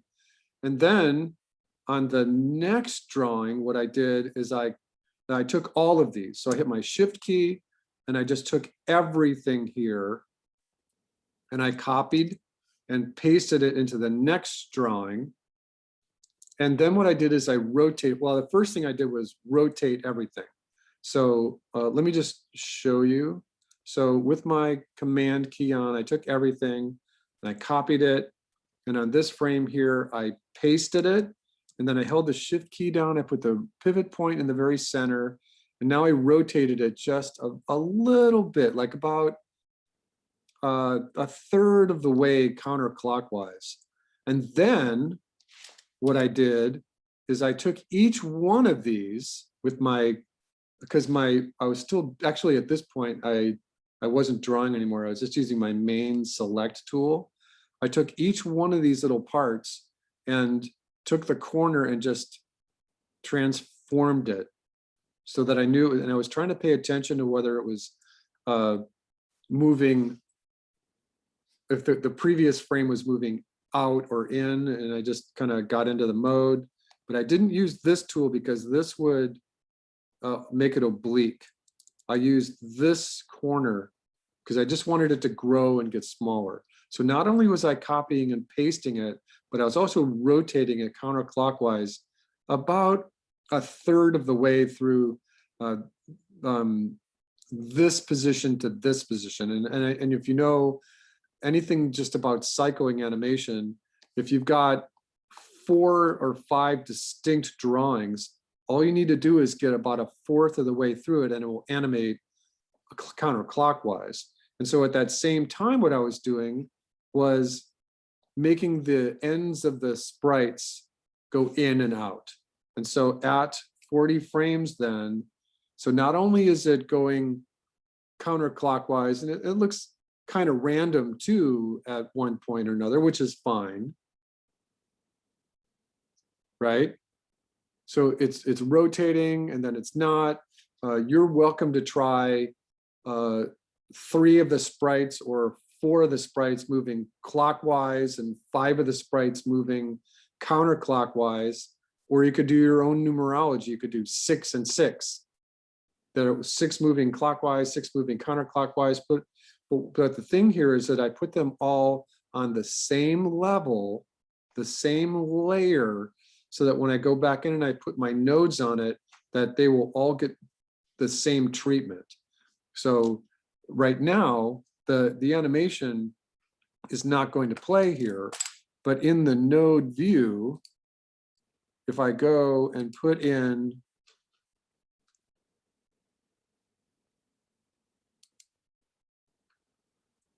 a glow and a blur for sprites 8, so this is sprites 8. So I want a blur and a glow for now my little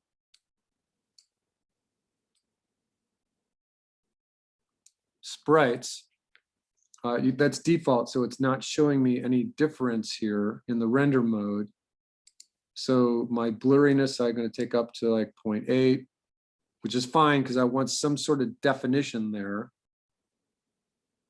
And then the glow, remember, oh, so it did not keep the color. So all the RGB values went to 100. So the glow itself is blue. A complement would be purple. An adjacent color would be purple. So I'm going to put some blue and some red back in it.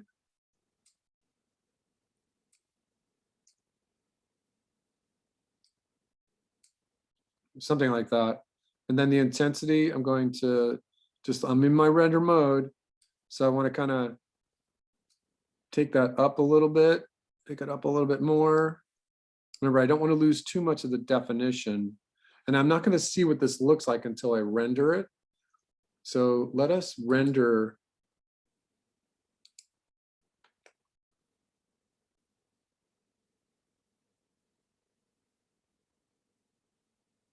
make sure it's going to my desktop. I want to go from frame 1 to 40.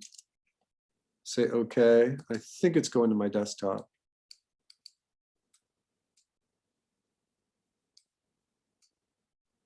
Oh, path, sorry.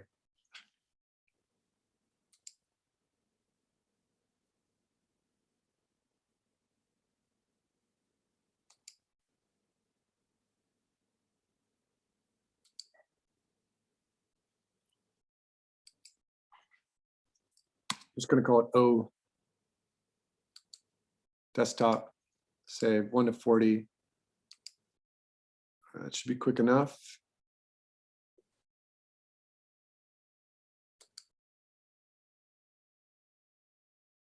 Now that little error there was probably because I haven't rendered anything out of Toon Boom since I rebuilt my desktop. But let's just take a look at this. Okay, so one thing that I see, I'm going to loop this, is that I don't like seeing all these lines in the middle. So I want to put a patch over that. I think the animation is fine. You know, it's looking like an orb. The other thing that I might like is to, and I'm going to draw over my own drawing here, actually. One thing that I might like to do here is put in some, because these are triangular shaped, but the wide part of the triangle is out at the ends. So I might want to try something that is an inverted triangle, but just a little smaller and a little sharper in the interior down here. And again, I'm just thinking of the numbers. So if I have 9 of these, I might want 9 of these, and to have these pulse as well, but they're a little sharper. And so, and the other thing that I might like to do is just have straight lines like this that actually animate out. And so these guys are just rotating, but these lines here actually start here, and then the next frame, they get smaller and they animate outwards so that they're like leaving a, they're like pushing a bunch of energy out. It's like a little mini electrical explosion. And I would probably only need 3 of them or so. And then I would cycle that. So on this frame here, I got 3 of them. And then in the next frame, I would probably start it again so that there wasn't anything missing.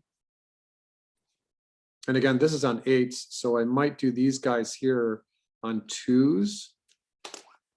I can do that for the next week's demo. All right, so let me put this away. All right, so in the regular open GL mode, so this just got blown. I'm on the wrong thing here. So what I wanted to do here was my orb is blue, but you can see just in my open GL view here that there's too much going on right there. So I would probably put the patch underneath this. So let me put in a new drawing, and I want to put this orb patch, just capital P for patch. So I remember what it is, patch. I'm going to make sure it's underneath the orb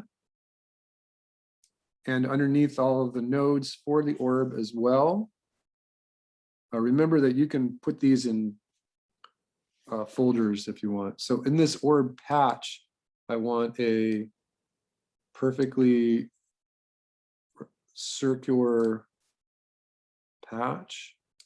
And it looks like I'm using this new color here, which has an alpha to it. And so I'm going to turn my main orb off for just a moment. And so I think it's going to be okay. I'm going to make a new color. And I'm going to take out the alpha on it.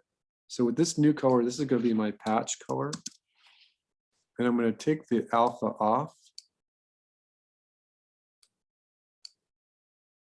It's weird, it's still showing me the alpha up here. I don't know why it's doing that. All right, and then I'm gonna paint that guy. Oh, I'm in the wrong. No, I'm right there.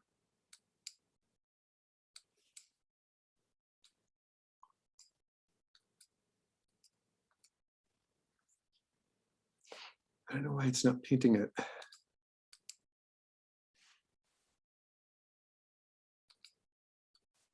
All right, so I just painted it white. So for this white color here, I'm gonna make it a little bit more gray. All right, so now let's see what it looks like in the render mode. I'm gonna turn my main orb back on. So that's kind of more what I was looking for. Instead of doing this orb patch like I have it, F5, to be so circular, I might go back in on this orb patch and draw it instead. So, and I'm going to just do this as a quick little demo in some horrible color, again with my charcoal. And so I want more of an organic shape here.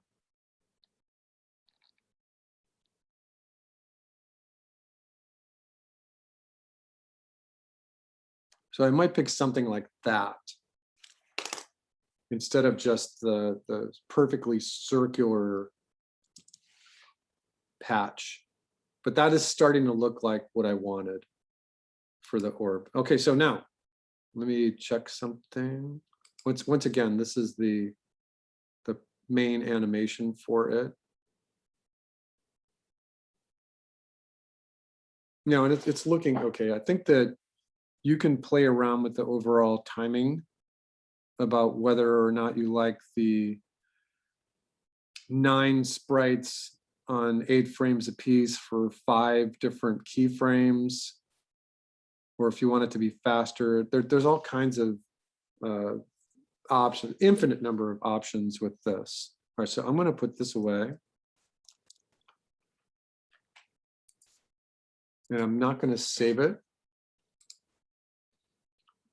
which will turn off Toon Boom. And I'm going to open up my glass. All right, let me check my time. Okay, so I'm right at 11. So this is fine. All right, so the breaking of glass is pretty simple. In my notes here, I did this one flat. So in this demonstration here, my glass is my stage. It's just flat. But you can imagine that this stage here is in perspective. Your glass can be a window that's on the stage in perspective. So I'll just do a quick little rectangle for you. So if I drew, let me make sure I do this on the right layer.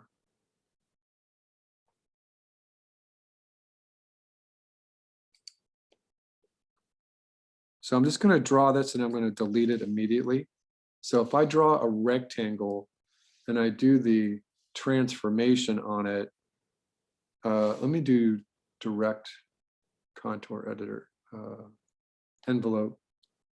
So with my envelope tool, you can just get any kind of shape that you want.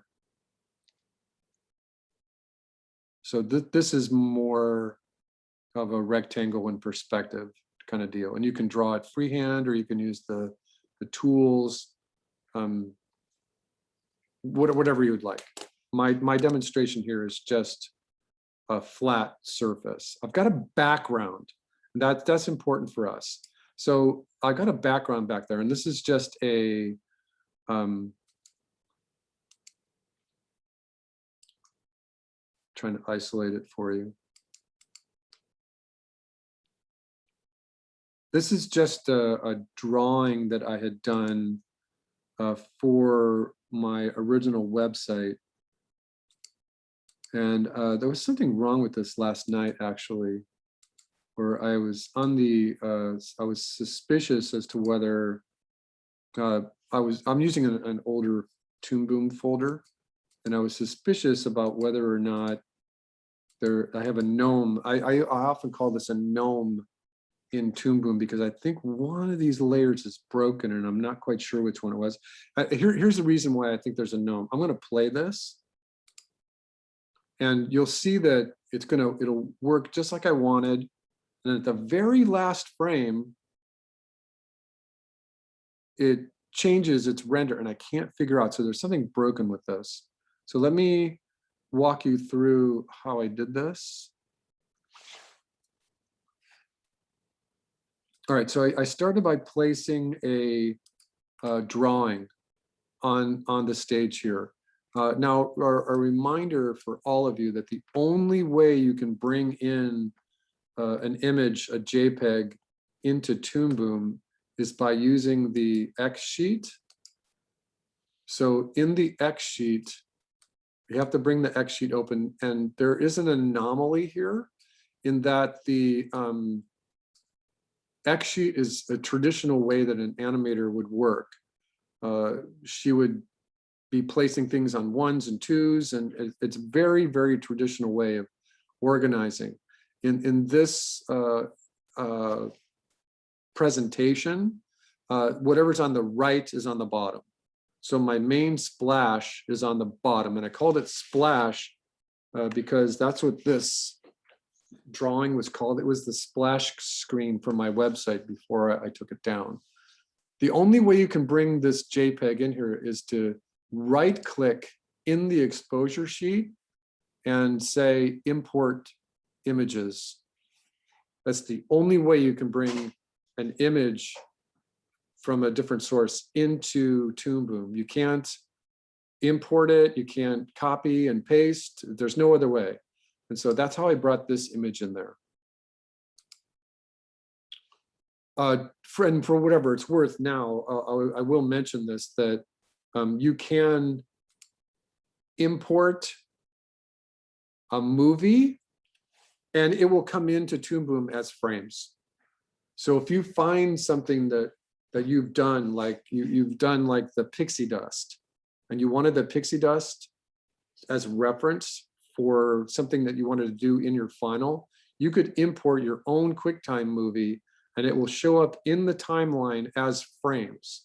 It will go find the QuickTime movie and it will render it in the exposure sheet, in the timeline, as frames from that movie. It doesn't stay as a QuickTime movie. It comes in as frames on ones. Everyone okay with that idea? So the danger would be is if you could cheat. This is the first time where I've mentioned this. So it's like, oh, you could find some special effects, some smoke, some explosion, some any kind of special, some water. And in order to study it, you could import, you could come out of YouTube or do a screen grab of a movie, somehow get the movie on your desktop, and you could import that QuickTime movie into the timeline, and it will come into Toon Boom on frames, and you can rotoscope it. Now, I don't recommend this at all. It is, rotoscope is a form of cheating. It's a form of limited animation, if you will, because you're not actually animating it. But it is something that you can do in Toon Boom. Importing a QuickTime movie allows you to study it frame by frame. If you were going to go find a flag animation somewhere and get the movie, right-click the GIF or right-click the movie and then bring it into Toon Boom, you could study it that way. It's up to me whether or not I recognize the quality of the animation as being something that's different from your style and suggesting that you actually animate it instead of tracing it or rotoscoping it from a different source. It is a form of plagiarism. If you're not selling it, you're not going to get into trouble, but you will get into trouble with me. Now, on the other side of that token, remember that as an artist, sometimes you do want to study how things work. The masters in the Renaissance always had apprentices, and the apprentices were always copying the master identically. But those copies, and the art historians know exactly which ones are which. are claimed to themselves. They are not claimed to Da Vinci. They are not claimed to Michelangelo. They are not claimed to Renoir. They have their own studios, and the apprentices are all in the book. All the art historians know who all the apprentices were in. So and they were just studying it. Those paintings are not worth it half as much. They're not worth anything to what the master's paintings were. In some cases, the apprentices would draw the background, the midground, the foreground, everything about the painting, and then the master would come in and draw the face and hands. That's how it worked, because it was a production studio. Okay, I'm done with my rant. All right, so now what I'm going to do is I'm going to explain this. I've got my background painting, and then I've got a sheet of glass. And this is the layer, I believe, that has got the error in it, because as I turn this glass off, everything about it should go away. So I don't know exactly what, so I put a rectangle over my my entire screen, and I painted it with white. Let me identify this for you. I painted it with this glass color, and the glass color is a straight color. And then I put a transparency on it, and the transparency is 28 out of 100, or 28 out of 0. And remember that in Toon Boom, 100% transparency means invisible, and 0% transparency means opaque.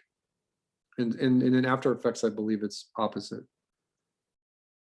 Okay, so I wanted a good amount of frames in here before my action was happening. And in this demo, what I have is an orb.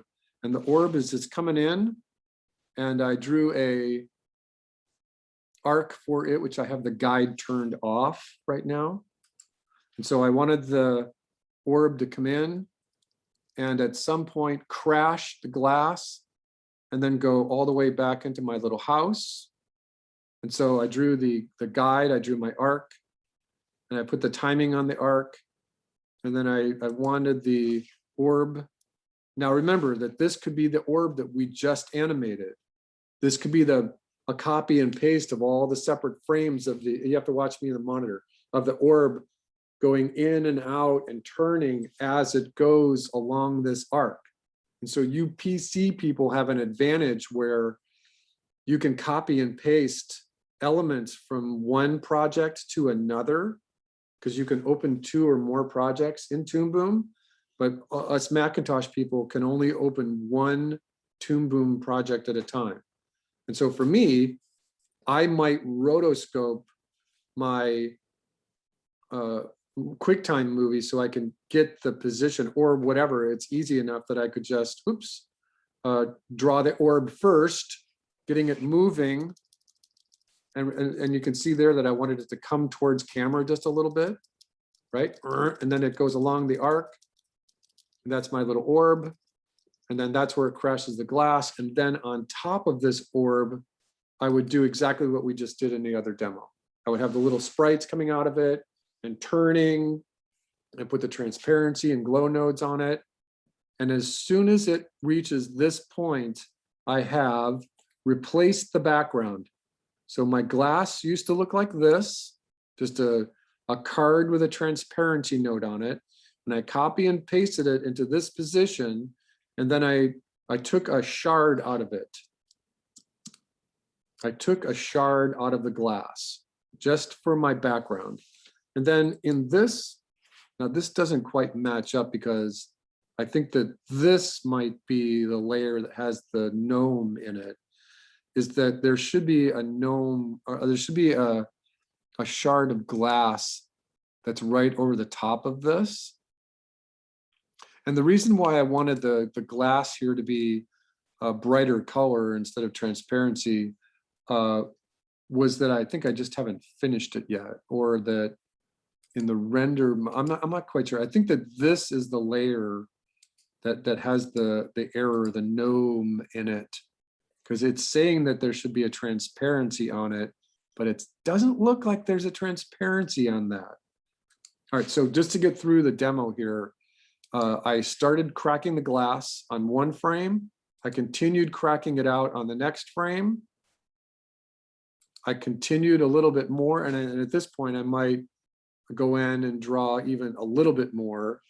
I'm making it look like glass. These are straight lines. There's a little bit of variability, but not too much. The thickness is not that much of a differentiation. It's not like the lightning. Lightning looks more like a root. This emanates from the center.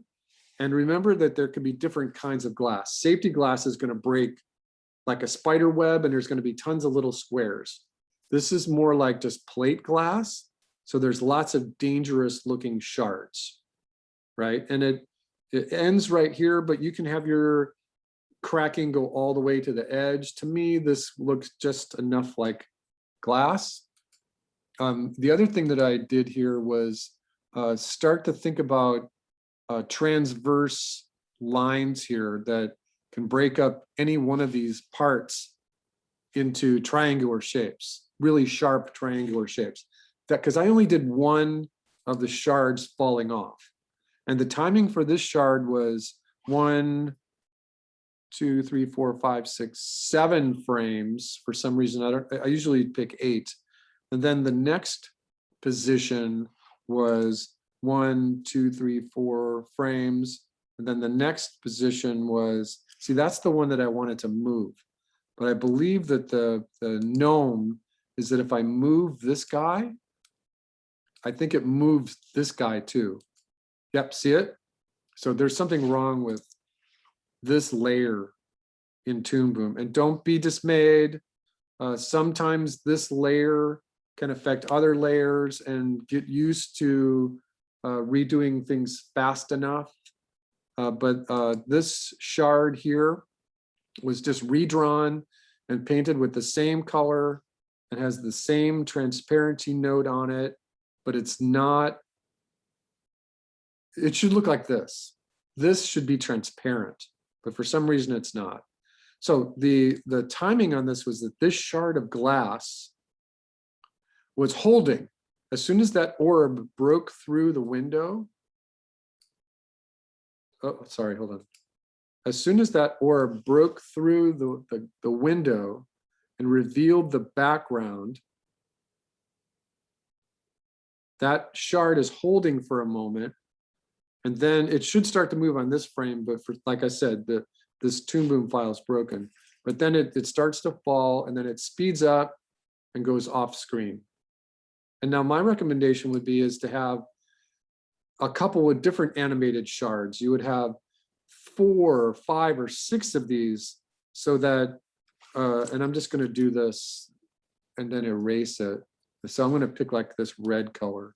So I would have like, let me make sure I'm drawing on the right. Yeah, I'd have this little shard fall, and I would have maybe these 2 pieces fall, and then I would have this one fall, and then maybe this one too. And then look at the hole that you've got, right? In the actual window itself. I might have this one fall. And so, in keeping the same idea is that the first shard, oops, hold on. The first shard holds, and then it starts to fall. And what it does then is that this is the trick, is that once you've drawn that first background of the glass, then you get to this, so the old background looked like this, and then the new background looked like this with that hole taken out of it, right?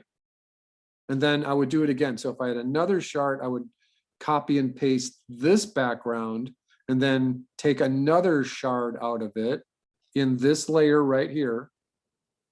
And then I would do it again. So I would 6 or 7, and your job would be is to figure out what you wanted the actual hole in your glass to look like.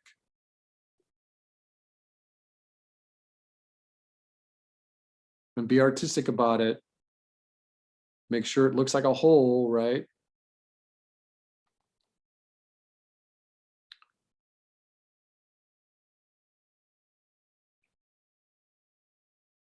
Something like that. And all of a sudden this line here becomes an anomaly. So you might want to mimic that over there. So you had something that looked more like an actual hole in the glass. And then for each one of these little pieces that fall out of there, they would just behave the same way here. And each time a shard fell out, you could do it a number of different ways. You could copy and paste the background and fix the background so that the final background has the hole in it. Or you could start with just the first main piece of glass and then cut to a final piece of glass that has the hole in it. And then each one of the shards fits in perfectly and then just animates downwards. All right, hopefully that made sense. All right, so it's the trick is just copying and pasting your glass, which has a transparency on it. And then in the pasting version of the glass, putting the hole, which reveals the background, right? And so that's the really cool little trick right there, is that pick something that has a really vibrant color behind it, and that the reveal is actually interesting, and that it shows that it's obvious, that it's obvious to your eyes. So at speed, then the orb. Oh, sorry, I'm in the wrong mode. Hold on. So the orb comes in, crashes the glass, and the glass falls.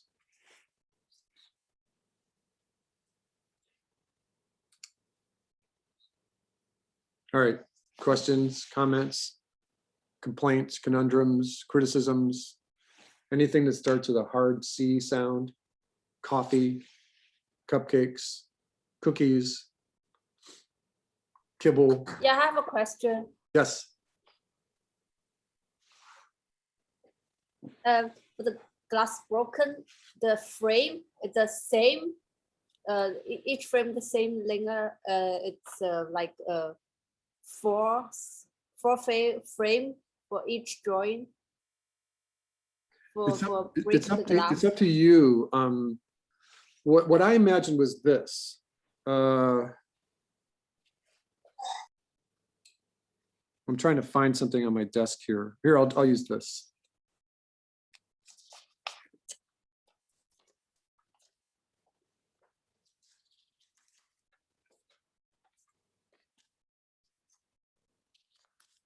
All right, so this is my shard of glass, right?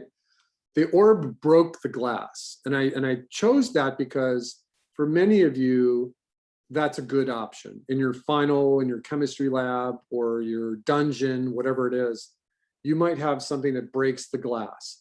And if the orb breaks the glass, and it's not just like a rock or something, then you've got the orb and the glass as two different effects in the same project. So here's the orb broke the glass, and it's up to you. I wanted the orb to punch a hole in the glass, and then 1/3 of a second, 8 frames later, then this starts to fall and then it speeds up. That's why I held this. That's why I held this for 8 frames before it started to fall. You can, there's infinite variety. You can have this thing just crash the hole and all the pieces rain like rain, like water droplets, except they're triangular. There's lots of different variations there. Me, I would stagger it. I would, in this little demo, I can keep working on this and show you next week that I'll have 6 or 8 pieces of glass that just kind of fall at separate times. It's more interesting. It's more interesting to have the little triangular shard pieces of glass fall with different sets of timing than just having them all rain. Oh, And so that's just why I did it. There's lots of different variety, lots of different variations. Just be artistic about it. Be artistic about it first, figuring out how you want it to look artistically first, and then put the animation on top of it.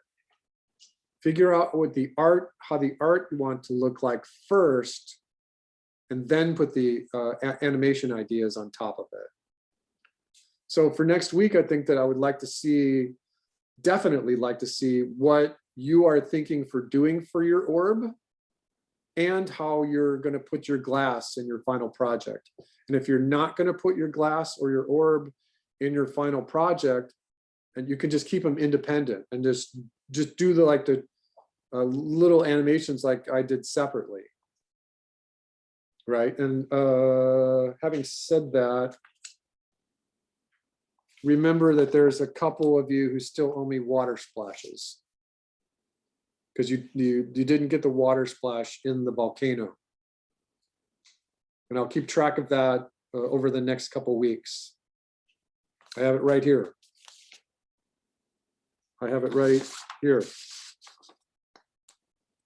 But I haven't done the water yet. I haven't gone back through and identified the water. I'll put a note for myself right here.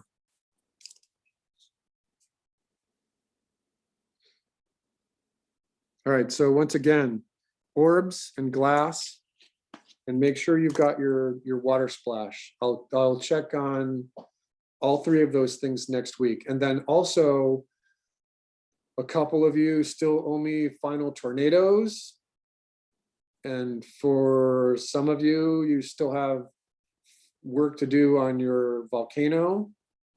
But now we're looking at progress 2. So as much as you can do for next week will affect your progress 2 grade. And remember, staying true to form, this is not the hardest class you will ever take at the Academy. It's just a bunch of work. You just have to get in there and do it. Have fun with it. And remember that this is the second semester in a row where I've switched it from technical to more artistic. So a big push on the art part of it. Not so much illustration, but making sure that you're following the rules of perspective, atmospheric perspective, color, density, rhythm, balance, texture, all of that fun stuff. Okay, did I answer your question, you? No, it didn't? Oh, it did. Okay. Yes. Okay, you all have a bunch of stuff to do. I will see you Friday next week. Thank you. Thank Okay, you. thanks Bye-bye. everybody. I'll have this up on YouTube within the hour or so. Thank you. Bye. Okay, ciao for now.